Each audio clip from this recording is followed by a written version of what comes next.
ജപ്പാനിലെ കൻസായി അന്താരാഷ്ട്ര വിമാനത്താവളത്തിന് ഒരു പ്രത്യേകതയുണ്ട്. ഈ എയർപോർട്ട് നിർമ്മിച്ചിരിക്കുന്നത് വളരെ വ്യത്യസ്തമായ ഒരു സ്ഥലത്താണ്, കടലിൽ. വിശ്വസിക്കാൻ കുറച്ച് പ്രയാസം തോന്നുന്നുണ്ടോ? എന്നാൽ ഇത് സത്യമാണ്. അതായത് ജപ്പാനിലെ ഒസാക്ക ബേയിലെ ലാൻഡ്ഫിൽ ദ്വീപിൽ നിർമ്മിച്ചിരിക്കുന്ന ലോകത്തിലെ ആദ്യത്തെ സമുദ്ര വിമാനത്താവളമാണ് കൻസായി ഇന്റർനാഷണൽ എയർപോർട്ട്. വിമാനത്താവളം നിർമ്മിക്കുന്നതിന് വേണ്ടി ആദ്യം ഒരു ദ്വീപ് നിർമ്മിക്കുകയാണ് അധികൃതർ ചെയ്തത്. പിന്നീട് ആ മനുഷ്യനിർമ്മിത ദ്വീപിലാണ് ഈ വിമാനത്താവളം പണിതുയർത്തിയത്. $20 മില്യൺ ചിലവഴിച്ചാണ് ഈ വിമാനത്താവളം നിർമ്മിച്ചിരിക്കുന്നത്. ഓരോ വർഷവും 25 മില്യൺ യാത്രക്കാരെങ്കിലും ഈ വിമാനത്താവളം ഉപയോഗിച്ച് യാത്ര ചെയ്യുന്നുണ്ട്. ഡൊമസ്റ്റിക് ഇന്റർനാഷണൽ വിമാനങ്ങൾ ഇവിടെ നിന്നും പറക്കുന്നു. കൂടാതെ നിരവധി ഷോപ്പുകളും റെസ്റ്റോറന്റുകളും ഈ വിമാനത്താവളത്തിലുണ്ട്. എന്നാൽ കുറച്ചു വർഷങ്ങൾക്കുള്ളിൽ ഈ വിമാനത്താവളം മുങ്ങിപ്പോകുമോ എന്ന ആശങ്കയാണ് ഇപ്പോൾ ഇതിന്റെ ചിത്രങ്ങളും വീഡിയോകളും കാണുന്ന ആളുകൾ പങ്കുവെക്കുന്നത്. ജപ്പാനിലെ ഗ്രേറ്റർ ഒസാക്ക ഏരിയയിലെ ഹോൻഷു തീരത്ത് ഒസാക്ക ബേയുടെ മധ്യത്തിലാണ് ഈ വിമാനത്താവളം സ്ഥിതി ചെയ്യുന്നത്.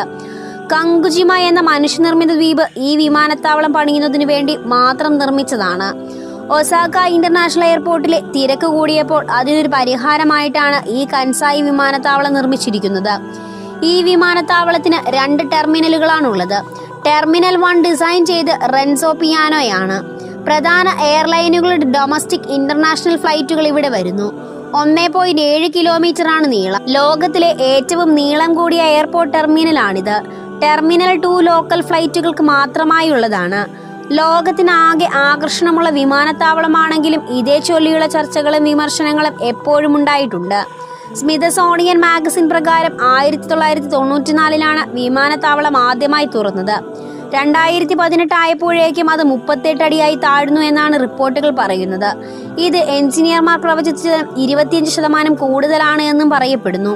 കെട്ടിടങ്ങളുടെയും മറ്റും ഭാരവും വെള്ളം പൊങ്ങുന്നതുമെല്ലാം ഈ വിമാനത്താവളം വെള്ളത്തിനടിയിലാക്കുന്നതിലേക്ക് നയിക്കുമെന്നാണ് പറയുന്നത്. എന്നാൽ അതിനുവേണ്ടി ചിലവഴിച്ച തുക ഒരു നഷ്ടമാവില്ല എന്നാണ് വിദഗ്ധർ പറയുന്നത്. അതുപോലെ ഒരു 100 വർഷമെങ്കിലും വിമാനത്താവളം നിലനിൽക്കുമെന്നും ചില വിദഗ്ധർ അഭിപ്രായപ്പെടുമ്പോൾ മറ്റു ചിലർ പറയുന്നത് 25 വർഷത്തിനുള്ളിൽ അത് അപ്രത്യക്ഷമായേക്കാമെന്നാണ്.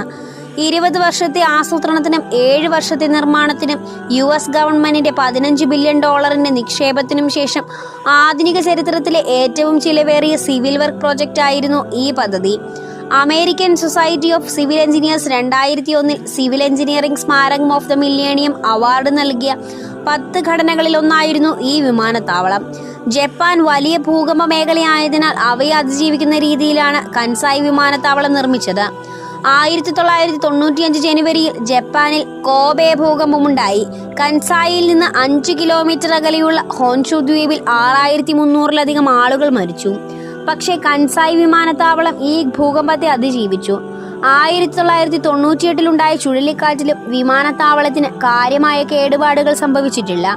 മണിക്കൂറിൽ 200 കിലോമീറ്റർ വേഗതയിൽ കാറ്റ് വീശിയ കൊടുങ്കാറ്റിനെയും തരണം ചെയ്യാൻ ഇത് സാധിച്ചു.